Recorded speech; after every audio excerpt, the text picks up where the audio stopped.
So, hello everybody. Welcome to Studio B at the WINO Studios. We have a very special episode of Z-Sides. We are sitting down speaking with one of the artists that we Billy Cobb. Billy Cobb. Billy, say hi. That is me. I'm Billy Cobb. Billy, thanks for coming on. We really appreciate it. And So we'll get started. So I'm sure we kind of talked about your history and stuff in the episode. Want to talk just like really briefly about kind of how you got started? Yeah, basically I just it started out as kind of as a hobby. I would record songs and record songs, in my room on my my cheap recording equipment, and then eventually I think on my 15th birthday or so, or like around Christmas or something, I got an actual recording interface, and I decided I wanted to try recording some rock music, and so I started out recording some stuff just for the heck of it, and it sounded really bad, but I kind of started as like it's just to like kind of it was to like make stuff, but also just to like practice recording, like the art of recording, and then I just kept releasing stuff. I officially started, I guess, I released some covers of Gerard Way songs on YouTube, and those actually did fairly decent for like my first videos, so that was cool. So that was like my very first foot in the door, and then I don't know, I started like posting memes and stuff after that, like on YouTube around 2016, but that were also kind of music affiliated. The first one being Gary Come Home punk cover, which was like my first video to kind of blow up. So like I was like, oh, maybe this meme thing is kind of a good idea. And then it just kind of went from there, and I just kept making songs and I kept making memes, and yeah.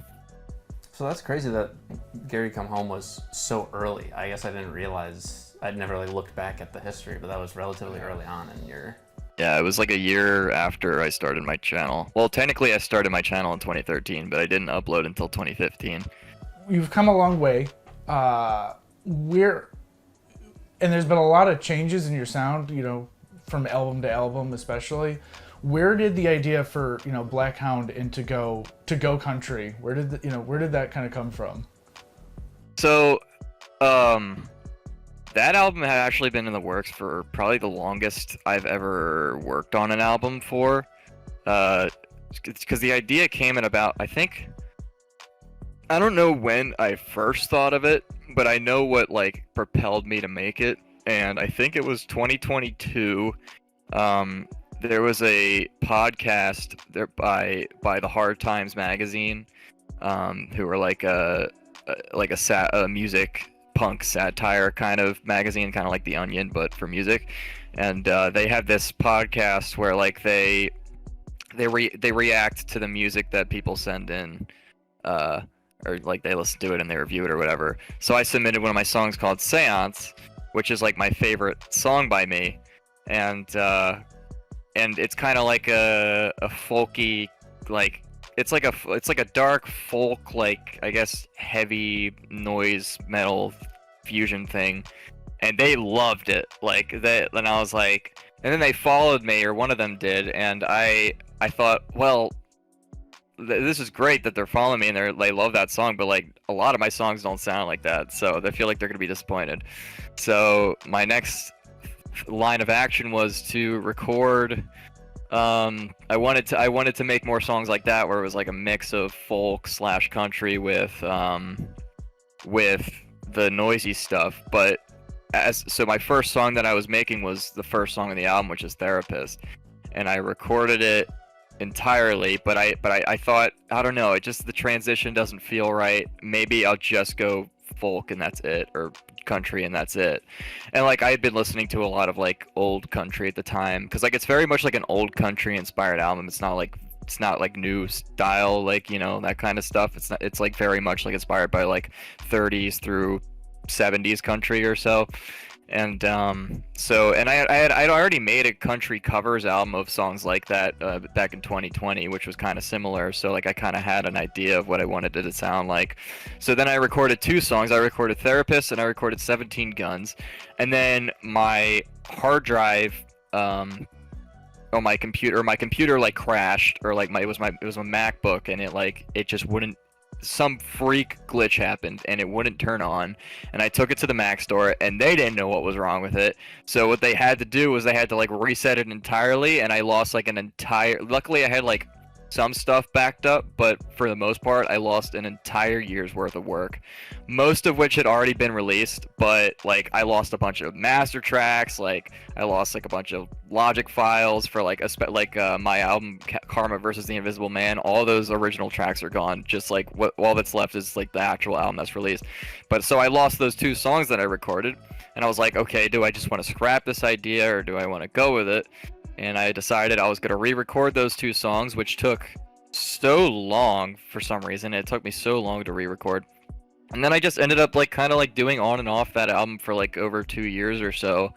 And then like I just finally decided to shift it into high gear and get it out this summer, and I'm pretty satisfied with the way it turns out. I don't really know. It's hard for me to judge my projects completely until like a couple of years or so afterwards, and then I can like look back on it and be like, oh yeah, that was pretty good, because like I'm very critical of my own work. So listening to it now, it's like, yeah, I like it, but we'll see how I feel about it down the line. But yeah, I mean, I think it came out well, and by the time I was finished, like I had already had other ideas for other projects, and you know that you can't really work on something if you're excited about something else, because then the thing you're working on kind of falls apart, or it just doesn't feel as inspired as it could. So you got to do it quick. Well, we agree. We very much like the new album. Very good. Yeah. Especially like I think, you know, in terms of your production, it's really showing off how far you've come from, like, say, a Gary Comes Home punk cover way back. So it's interesting to, I'm going to, I guess, skip ahead, actually. So in terms of your recording process, you kind of mentioned it a little bit. You just mentioned use Logic.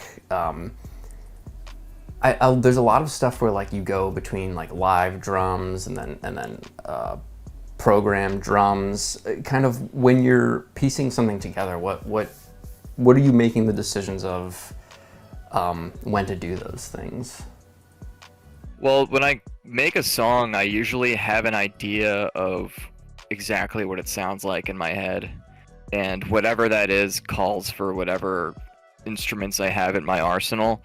That being said, like, a lot of the time I will have a general idea of a sound, but then I'll just kind of like skim through different sounds that Logic has, and if I like a certain one, I'm like, okay, I'll include this just because it sounds cool and I think it would add more texture to the song. So sometimes that's how it works with the drum machines, but also like a lot of like the really electronic drums, like I have like a few set of presets that I really like and prefer. But like if I really, it really just depends on what I want the song to sound like. Like if I want a live drum sound, like I'll record live drums, you know, or like if I'm worried about the live drums not sounding clear enough for the particular track, or like not well produced enough, then I'll go with like the sample drums. Or like, but if it's like, I don't know, maybe like electronic kind of thing, then I'll go for electronic drums. It's really just like what I hear the song in my head as, and try to emulate that with whatever I have. So you track your live drums. So how many instruments do you have? I was like trying to piece this together. I don't know. It's way too many. I mean, I have a melodica back here. Let's see. I mean, I got a vuvuzela back down here. I think that's what it's called. It's like I don't even know if you can hear it. Yeah, probably can't hear it. It's too loud. But yeah, just like I mean, I got a bugle. I got a ukulele, a mandolin. I got a toy accordion here. Like I got all kinds of doohickeys and doodads. Just kind of. I got a kazoo here. I got a train whistle. Like, you know, I got lots of stuff. I don't know. I got lots and lots of instruments. Have we ever heard the toy accordion? You have, it's kind of, a lot of times, like when I use stuff like that, it's kind of hard to notice or hear, but it's on SS Krill a lot. That makes sense. Especially on the first track, I think you can hear it pretty clearly. That makes sense, yeah. It only plays 2 notes though. It plays C and G, so it's very limited. That's all you need. Yeah. But it sounds like an cheap. accordion, so that's why I got it. Okay. I was like, It's a lot cheaper than an actual accordion. Yeah. Yeah, I probably assumed all that stuff was just digital. So it's cool that it's Some of it is, but some of it isn't. that authentic toy accordion sound. I also like for some of like the string sounds, I use like my mandolin with a bow, and like I like so that was kind of a DIY kind of thing, but I think it sounds all right. So you had talked about how your meme sort of music kind of gained traction early. At what point do you feel like your original stuff really started to pick up, get listeners? Well, it was nice that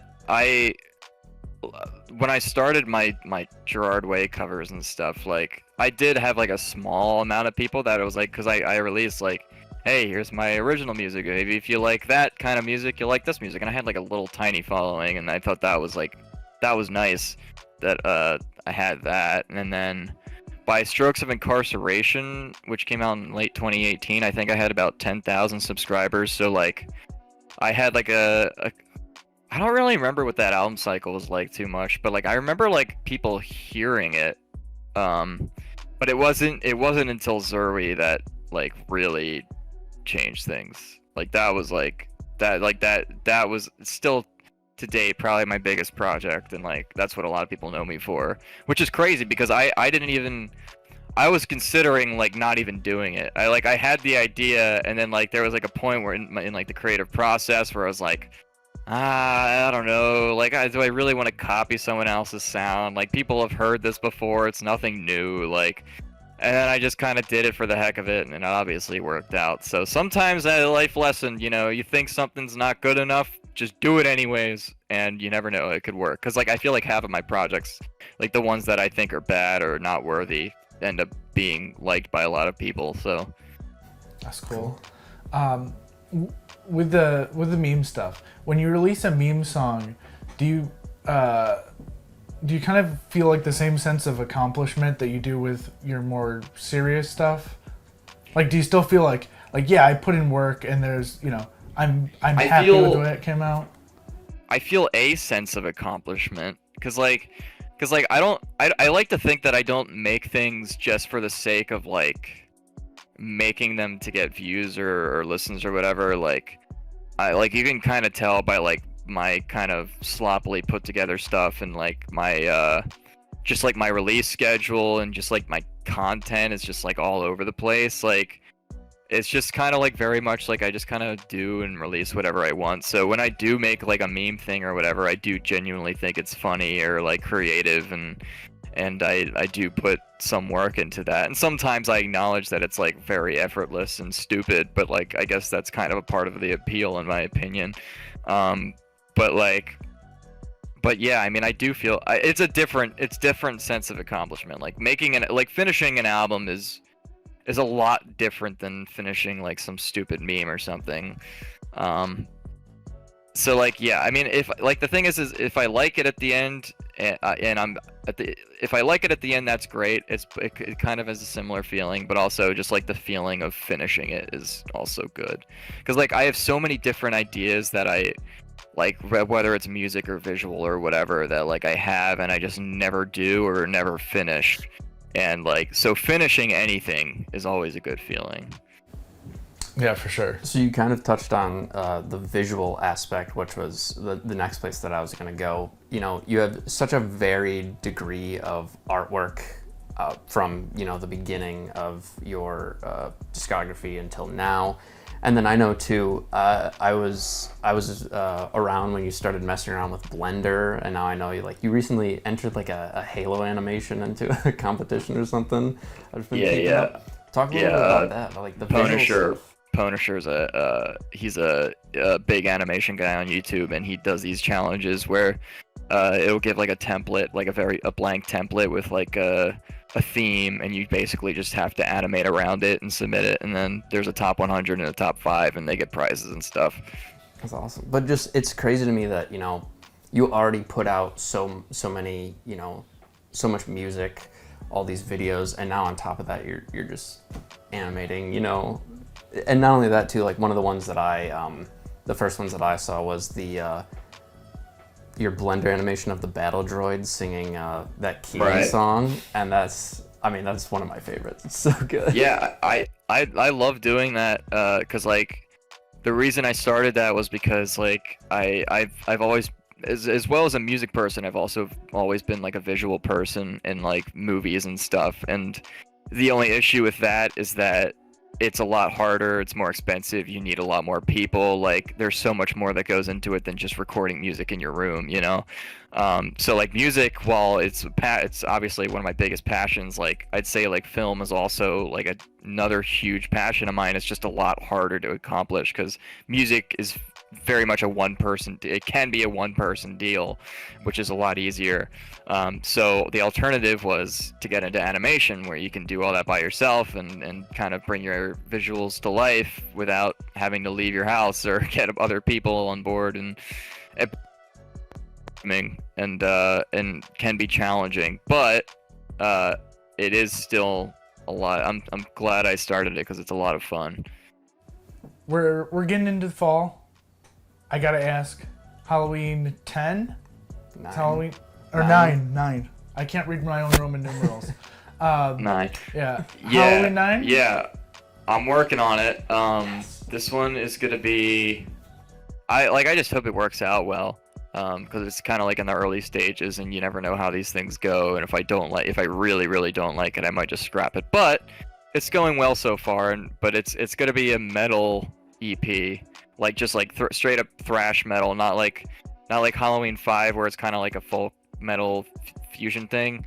It's gonna be like straight up thrash metal, and it's not gonna be called Halloween 9. It's gonna be called Halloween is Dead. Oh. And that's the next project. Awesome.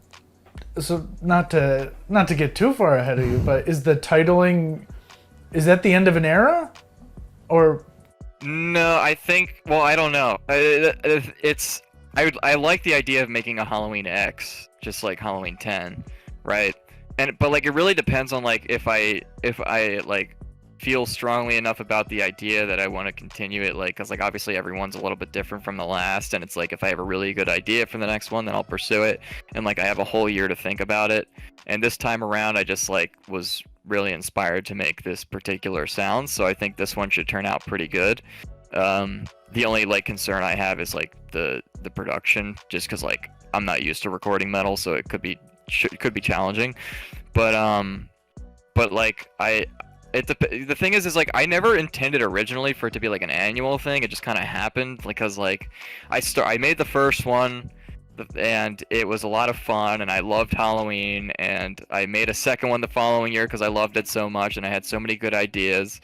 And then I was like, okay, well I made it twice in a year now, I probably should go on 3. And then Halloween 3 rolls around, and I wasn't as proud as Halloween 3. I think it's one of my least favorite Halloween projects, if not my least favorite.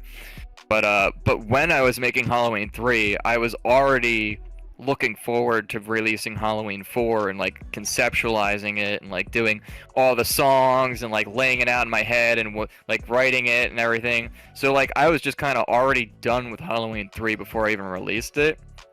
And because I really wanted to work on Halloween 4, but I knew that I didn't have time to make Halloween 4 the way I wanted to make it when I was recording Halloween 3. It was like too late in the Halloween season cycle that I couldn't have finished it by the time it was over. So I just put it off for another year, which I think kind of helped it because it helped me flesh it out more. But yeah, Halloween 4 was like this big project, and after that I was like, okay, where do we go from here? Because like this was like, it can't get any bigger than that. And so then I just kind of like went a different direction with Halloween 5 and did like the metal thing, and then Halloween 6 was literally just a single. It's like 2 songs. because I was just like burnt out, I guess, by then. But then Halloween 7 and 8, I kind of got, I guess, I got a new life into it, I think, and I really love Halloween 7 the way that turned out, and I think Halloween 8 being like a synthy gothic thing really worked, and I think I like that. I like Halloween 7 and 8 a lot, so I like the direction that it's going, and you know, I think that the next one should be also pretty darn good if it turns out the way I can hear it in my head. So so far I don't see myself stopping, but you never know. Maybe I'll stop at 10, at least for like a hiatus, maybe. Because like I like, as soon as like, I think at this point, instead of like forcing myself to do a yearly, I'll like, if I get to the point where I'm like I don't feel like making one this year, then I won't. But maybe like I'll release like a single or something, you know, or a cover or something. We love them because, you know, there's only so much music, especially like in the sort of the ballpark that we operate in. You know, underground stuff, not super popular stuff. You know, everyone knows the Monster Mash. You can only listen to the Monster Mash so many times before you want to split your skull open. Yeah, a lot more Christmas music than Halloween music. But you know, like when you find some good Halloween music, it's real, like it's a lot of fun. Yeah. Oh yeah. So, real quick, I just want to. I have a sort of a silly question before we go any further. Do you really, like, truly want to kick Baby Yoda in the ribs? No, I probably, if presented, I would not kick him in the ribs. That was just kind of a silly idea I had, but, because, like, at the time, I think The Mandalorian now is pretty panned, but, like, at the time, everybody loved it, and everyone was like, oh my god, Baby Yoda's so cute. And I was like, how funny would it be if I made a song about kicking him in the ribs? And it was funny because, like, I remember that was before the finale of that season came out, and in that episode he gets like punched, and I was like, oh man, I hit it right on the head. But no, I probably wouldn't kick the little fella. He seems like a decent dude. Yeah, I was gonna say, I think one thing that you're really good at too is, you know, that's a great example of being in touch with the culture and translating it into music. You know, you have stuff like in the, you know, in the 60s, right? The music scene was all hippies and stuff, but you're kind of in touch with a culture that is, I guess, not super. It's not like it's not prevalent, but it just nobody's making music about stuff like that, about the memes and all that stuff. I suppose that's one way of thinking about it. I mean, I just like, I like fandom, and I like just like all these different kinds of fan base and stuff, and like I see these other content creators make this stuff within these fan bases, and you know, people love that stuff. So I'm like, okay, like because like the thing is, at the end of the day, I like making things that other people enjoy, and like I make things for myself and things that I enjoy, but like nothing's better than making something for other people, like, to get a kick out of. Like, that's the best feeling of gratification, knowing other people are enjoying what you're putting all your work into. So there's that aspect of it. And when I ever make something like pop culture wise, and like, I guess it's also kind of like, I guess I attribute part of my success to is especially for like more niche fandoms. Like, I'll release something that's like very particular to a particular group of people, but that like does really well within that group of people, and then it might expand further. Also, one other thing to kind of like stay on topic but go off topic was that I just remembered about the Baby Yoda thing was I remember someone was like making like an analysis of it on how it was like some sort of like commentary on like Disney's corporatism and like appeal to like, I don't know, appeal to like younger generations to like have baby fever or something, and like how like I hated the idea of like using this character as like a marketing tactic. And like, sure, there's probably a merit to that, but that was not the intention. I just made a silly song about Baby Yoda getting kicked in the ribs. But yeah. Sometimes the art goes out of the hands of the artist, and you know, I find stuff in my lyrics sometimes, and I'm like, and then I interpret it a certain way where I did not even realize I could have been saying when I recorded. I'm like, wait, that's actually deeper than I thought it was. Not to like sound like, I don't know, narcissistic or anything. I might like hear something that I wrote and I'll be like, huh, I didn't really pick up on how expressive that was. Yeah, I don't know. A lot of times you stumble across something good by complete accident. Mm-hmm. You know, it's the best way. So I know, I don't know how much recently, but in the past you've done live shows, and you know, in terms of, you know, it just being you and everything, because I haven't ever seen like a filming or a recording of one. You know, A, how does that go, and B, you know, how have you liked it so far? Live shows is like, I haven't done a whole lot of them, and I like doing them. And it's a lot of fun. Like, I love being in front of an audience. I love performing for people. I love feeling the energy of the room and everything.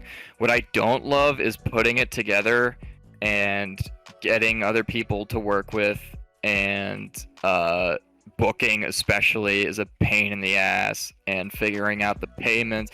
I just like hate working with other people in general and having to work with people, and like that's like 99% of doing shows, and it's just really, really difficult. It's not just difficult in like a, okay, I have to do this like kind of sense, and like oh, I have to like get off my ass and book something or whatever. It's like difficult in the sense where like literally people just won't get back to you, and like it's just like it's nearly impossible unless you like make a jackass of yourself and like be super persistent with it, which I have a hard time doing.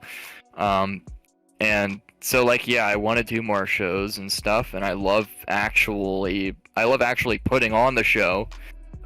It's just like it's hard to put together, you know.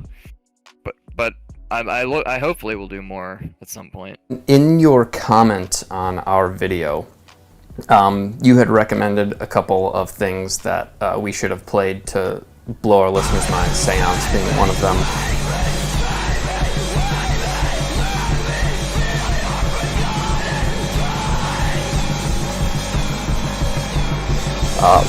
You said that was like your favorite song by you. What are some other of your favorite, like, if you wanted, because our thing is we want to try and, you know, not only, you know, recognize these artists, you know, and we know that we'll get a lot of viewership based off of people who already know them. Yeah. We also want to try and draw more people to them. Like, that's really the goal is, you know, hey, go check this out. So if you wanted someone to check your stuff out, what would be some of the songs that you would choose? Oh man, that's like picking a favorite child. Like that's tough. But I would want them to kind of go in the direction that you kind of took with trying out the many different things, because there's obviously, like, you might not like, my stuff varies a lot project to project, and you might like some of it and you might not like some of it. So like, I would encourage you to find what you like.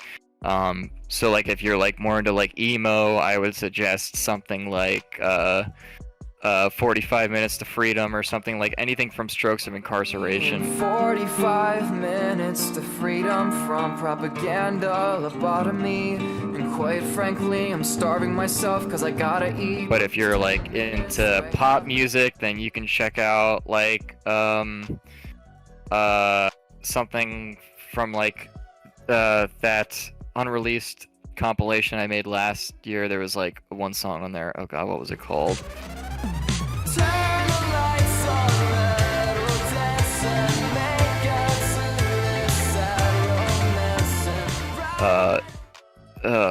I make so many songs, it's hard for me to even remember them. But like I have like some dancier songs, like Halloween, anything from Halloween 8 I would like suggest listening to if you like Cynthia stuff. Like if you like folky stuff or country stuff, listen to Black Hound. Like it's hard to recommend one particular song or anything, just because they all sound so different. But I would just like recommend, like, instead of just listening to one song and saying I don't like this, try something else and you might like it, because it's all different. Yeah, I mean, that was one of the reasons that we wanted to talk about you so early on, because it's kind of we felt like everyone could find something, in your discography that they kind of latch onto. Yeah, I you guys picked some interesting ones. They definitely wouldn't have been my. I don't think they were bad picks. They just wouldn't have been my first picks for sure. Especially Ghost. I was surprised by that because that's an old one. I loved it. Like, because I had been listening to you since then, and that was always one of my favorites. Continually. I remember liking it when I released it. It's just like it's hard for me to listen to my older music now, just because I guess like I feel like I've improved so much. But like, it's hard. You can't listen to it. It's hard to listen to it the way somebody else would listen to it. So you never know. But there's just so many different styles and things to choose from. I think they're all kind of, in a way, like still uniquely me. Like you still get like me out of it, regardless of what it is. Like all it is really just a celebration and exploration of different musical styles and just music in general, because I like all kinds of music, and it's just like, okay, I want to make a song like this because this is what I really like right now, or like this is what I want to make. Like I just want to make music. It's not like I want to make a particular sound or anything. I just want to make music that I like, and that's like a lot of different things. So, if you're like that, then you might like everything. But if you're more particular about your taste, you might like something too. It's just, a lot to. And I have a lot of releases, so there's a lot to explore. Yeah, and one thing too that our reactors said was when you do something, you really nail it. And that's one of the really fun things is to see kind of how you approach the different. You said doo-doo. Way to go, Zach. I'm sorry. We'll have to bleep that. So we thought, obviously it's cool doing an interview with you and everything, but what we thought would be a little bit more interesting is if we hit you with some trivia. I love trivia. I watch Jeopardy all the time. But yeah, we gave you a little bit of homework, which will make sense in a. Yeah, I watched it. Believe me, that's all you I don't know. know. I didn't get any of the context, so.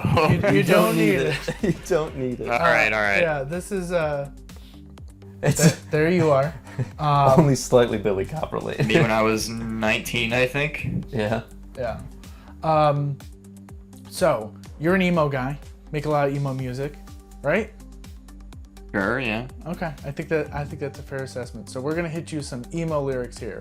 Is this a Panic at the Disco lyric or a quote from Metal Gear Rising: Revengeance? Everyone here is a trophy. I don't really listen much to Panic at the Disco, but I'm gonna go ahead and say, since you gave me a Metal Gear Solid video or whatever to watch, I'm gonna go ahead and guess that it's Metal Gear Rising. Final answer? Final answer. That's my final answer. So he goes Metal Gear Rising. Unfortunately, that was Panic. Yeah, that's from Roaring Twenties, off Pray for the Wicked. Now. Oh my God! Yeah, so hold on. So not only do I not listen to Panic at the Disco, but especially not late. Let's go. Same thing. Is your cause just, or is it just what you tell yourself? Okay, I think I remember that from Metal Gear Rising. Okay. I hope. Okay. So we're gonna lock that answer in.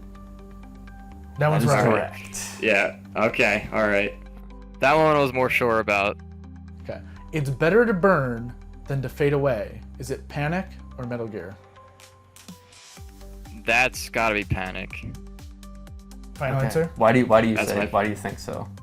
That just sounds like a Panic at the Disco lyric. All right. So Panic.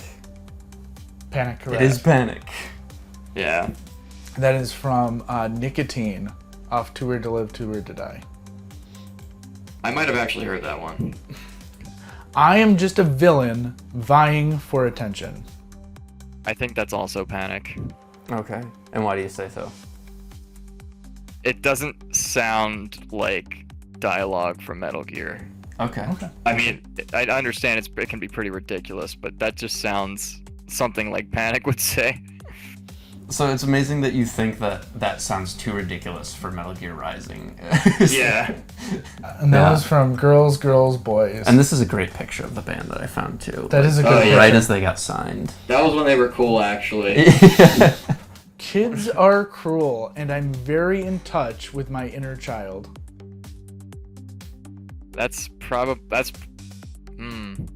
that's a tough one. I'm gonna say Metal Gear on that one. Okay. So Metal Gear That is is correct. Oh No, no, there's there's one more. There's one more. We don't even know our own quiz. Free will is a myth. Religion is a joke. We are all pawns controlled by something greater. I feel like this one definitely sounds like Metal Gear, but I feel like it could be throwing me a curveball here. I'm gonna say Panic at the Disco here. All right, Panic at the Disco. It is Metal Gear. Oh man, I thought that was like I thought for sure that was just gonna trip me up because like it sounds so much like a quote from Metal Gear. What's great about it is though that like you could see it going either way. It didn't sound like a song lyric, Right. but like I don't know. I just thought maybe there was like a quote in a song or something. Yeah. So the next segment is, you know, we focus a lot on smaller, you know, internet-based musical artists, people that don't have huge followings, and we know that, you know, you being one of them, we were curious how well you might know, you know, the millions of artists out there that no one has ever heard of. Yeah, 4 band names. The 3 are real, 1 is fake. Which is the fake band we want to know? There's Newfound Interest in Connecticut. I've listened to that. I have one of their albums on vinyl, so Oh, I know okay. that that's real. Okay, amazing. So, Oh, and I've listened to 2003 Toyota Corolla as well. oh my god. Yeah, Darn, that's a great album. That's great. Yeah, they have like a bunch of different albums named after the different cars. So then, The other 2 I have not listened to. so which one do you think is fake? I didn't water my orchids last week, or B as in uterus? And again, I can tell you. I'm gonna say I didn't water my orchids last week. Is the fake one? It's the fake one. Okay. So that is incorrect. B is in Damn. uterus. So I didn't water my orchids last week is a real band. They have 423 listeners monthly. Wow. Yeah, definitely wouldn't have gotten Yeah.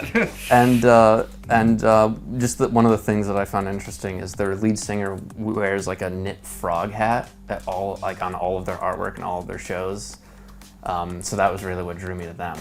But yeah, 2003 Toyota Corolla and Newfound Interest in Connecticut. That's No, I crazy. definitely haven't seen that, but like I've definitely seen those hats. Yeah. Again, this is entirely to trip you up. I'm actually surprised that you knew 2 of them. I literally have Newfound Interest in Connecticut. That's crazy. Their album on vinyl. It does seem like something that would be up your alley, you know. All right. I love them. They're awesome. All right. So the next one, we also went digging for some weird albums. So we have 4 albums along with the artists that made them. This one is different. 1 of them is real, and 3 of them are fake. So you need to find the real one. Okay. So there's Scuba Dying by the Sad Surfer. There's Grimes Against Humanity by Pork Pie Shoes. There's Gumbo Shrimp by Gumbo Shrimp. And there's Getting Higher by Stupid Steven. Well, first of all, I just want to say that you guys are pretty good at coming up with band names. So that's one thing. I mean, I'm running out of time here. If I had to guess, just off of pure intuition, it would not be the Sad Surfer because that makes too much sense with the name of the album. The Crimes Against Humanity, Pork Pie Shoes doesn't sound real. Getting Higher by Stupid Steven. I'm gonna go with Yellow Gumbo Shrimp by Gumbo Shrimp. It is not. Ooh. It is Grimes Against Humanity Grimes by Pork Pie Against Shoes. Humanity. The first song off of that album is called Perry Hotter, which I thought was really good. We're gonna show you 4 of your songs, except one of the titles has been altered ever so slightly. I hope I get this one. We want to see if you can tell. So go ahead. So we have by Heavenly Skill, it's Texture Raw from Who Shall Its Foes Divide. Oh, it's not. There it is. There you go. We have Shoot for the Moon, Aim for the Heart from 100 Minus One Day. That sounds right. This Is What Happens When You Take the World Hostage off Songs to Drive Off a Cliff 2 in C Major. And I'm a Mummy Wrapped in Your Love from Halloween 3. Which of these? That's right. I know the right 2 are definitely right. I feel like it's Texture Raw. That sounds right. I'm gonna go with This Is What Happens When You Take the World Hostage. Because that, I mean, That is yeah, correct. okay. You did it. So yeah. So do you remember what the actual title is? No, that's actually, you picked a good one, because I can't even think of what that song even sounds like. It's just what happens when you take the world hostage. Okay. And so I just All right. as added of this is. Yeah, that one's it's like a punkier one. Yeah. I that kind helps of remember narrow it down. kind of what the album or the EP sounded like, but I don't remember what the song sounds like. It's I haven't off listened of, to that since probably when I released it. Songs to Drive a Cliff Off too. Oh yeah. In C major. All right, so that's all we had for you. Just a little fun thing to wrap it up. That's fun. Make it different. So yeah, first off, thank you so much for taking the time to do this. You know, it was super fun putting this together and just talking to you, kind of picking your brain about your creative process, and it's really fun to see someone, you know, sort of on the level of, you know. I mean, it's funny too because you have the most out of the first 3 artists that we did. Actually, I think out of anyone that we've done so far. Yeah, we have, you know, we have like 3 more recorded, and then we have, you know, 3 more in the works. Yeah, you're the biggest person. You're the biggest artist that we've had. Yeah. Like you're almost too popular. I think we made our numbers based around kind of been, you. yeah. Partly based around you. That's good. I think like I'm one of those internet people that like everyone. I mean, people kind of know me, but like, but like I'm one of those people that like everybody and their mothers has seen something that I've made, but not everybody knows who I am. Like everybody has seen that droid animation, but it doesn't have my name attached to it, so they want to know. Like everybody's seen the Carl Weezer covers, but they don't know that it's by me. Yeah. Like a lot of people think that I'm literally like that Zerwi is a band, and then I'm like a member of the band or whatever. Like I guess I don't put my name out enough, but like it's kind of like it is just like kind of a different level because he's a lot bigger than I am. But like when I think of like Lemon Demon or Neil, whatever his last name is, he's released like a lot of like popular internet videos like Potter Puppet Pals and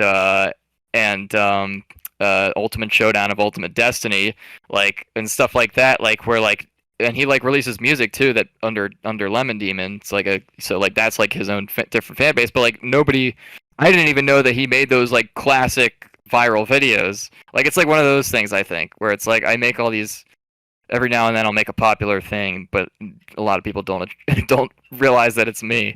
Yeah, that's one of the fun things about doing this show is that you kind of, you know, you connect dots that you probably never would have. Like you'd be surprised how just bizarre so many, you know, people's backstory is where you connect those dots.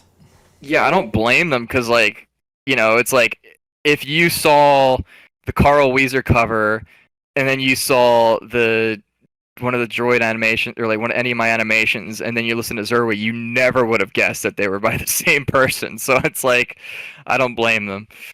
Cool. I mean, that's all that we have. Again, thank you so much for taking the time to speak with us. It's super cool to just, you know, get to virtually meet you after having listened, you know, for, you know, so many years through so many it's always fun to talk about random music stuff.